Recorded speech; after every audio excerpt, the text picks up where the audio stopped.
नमस्कार। आज हम आपको बताएंगे कि संकटा माता की पूजा कैसे की जाती है, कितनी सुहागिनों के साथ की जाती है, किन दिनों में की जाती है और क्या-क्या सामग्री लगती है, कितनी सुहागिनें लगती हैं, सब कुछ हम विस्तार से बताएंगे आपको। तो संकटा माता की पूजा शुक्र और सोमवार को की जाती है और शुभ दिन होते हैं तभी की जाती है। जैसे कि पितृपक्ष चल रहे हैं तो हम ये पूजा नहीं कर सकते।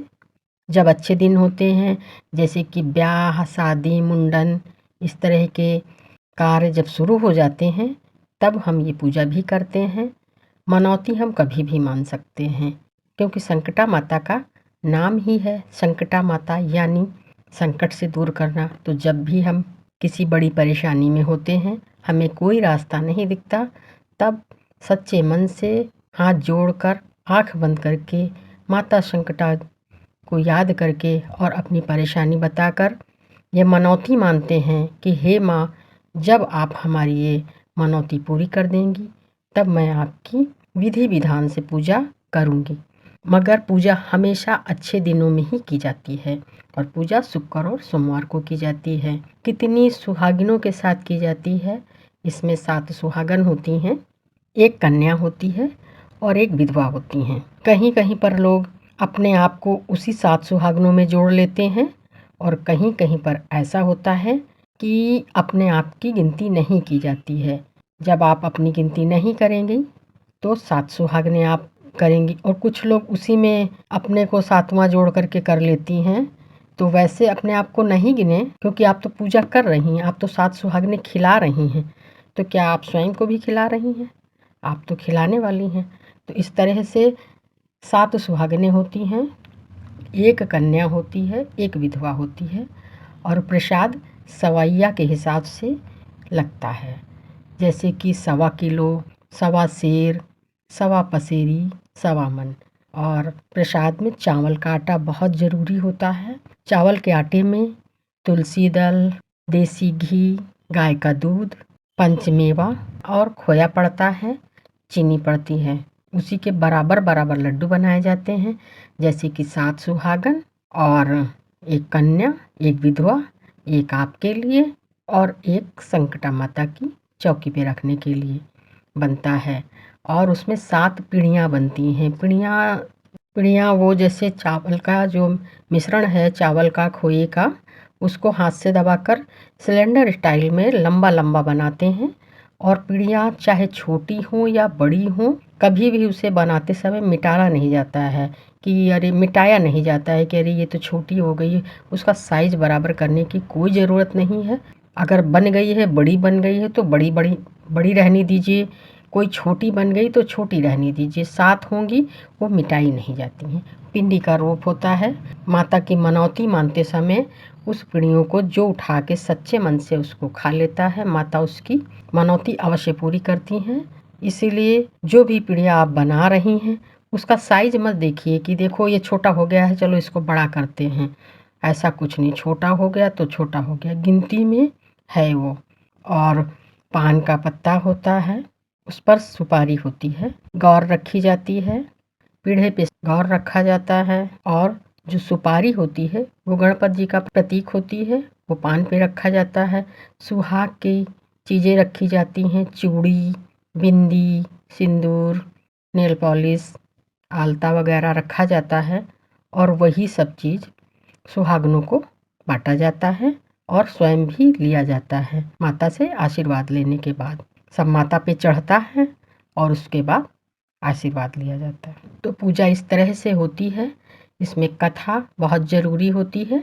अगर आप इकहरी पूजा कर रही हैं तो 1 कथा सुनेंगी, अगर आप दोहरी कर रही हैं तो 2 कथा सुनेंगी।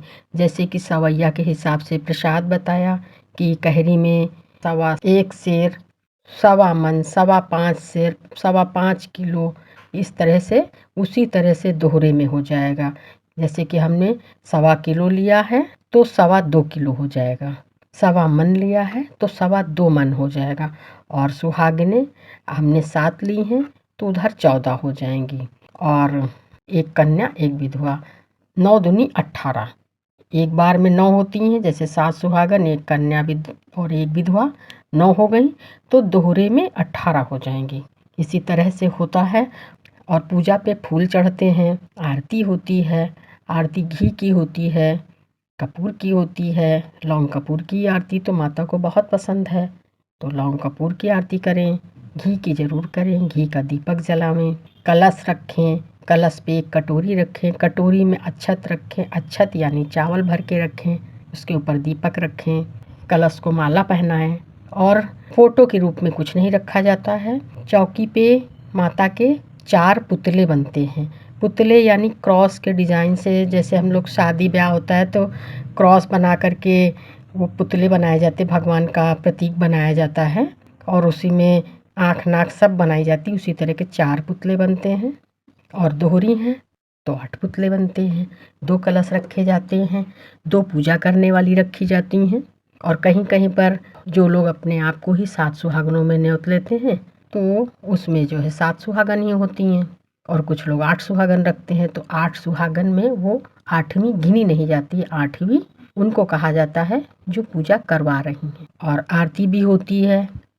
उसके बाद में पूजा ख़त्म होने के बाद में आरती होती है और धूप अग्यारी भी होती है। जैसे कंडे की अग्यारी करके उसमें घी गुड़ करके माता को 7 बार या 5 बार जिमाया जाता है। जिमाया यानी खिलाया जाता है और जल से उनको आचमन किया जाता है।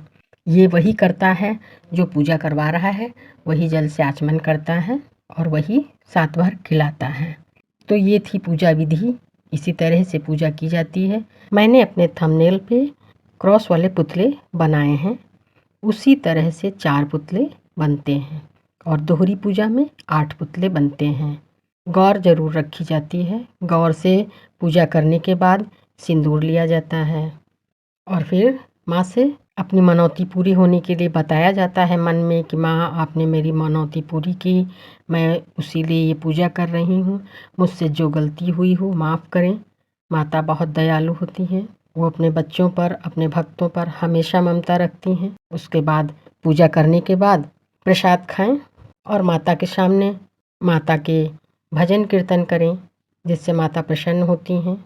और जाते जाते चैनल को सब्सक्राइब कर दें, वीडियो को लाइक कर दें, शेयर करें और एक बार प्रेम से बोलें जय श्री कृष्णा, राधे राधे।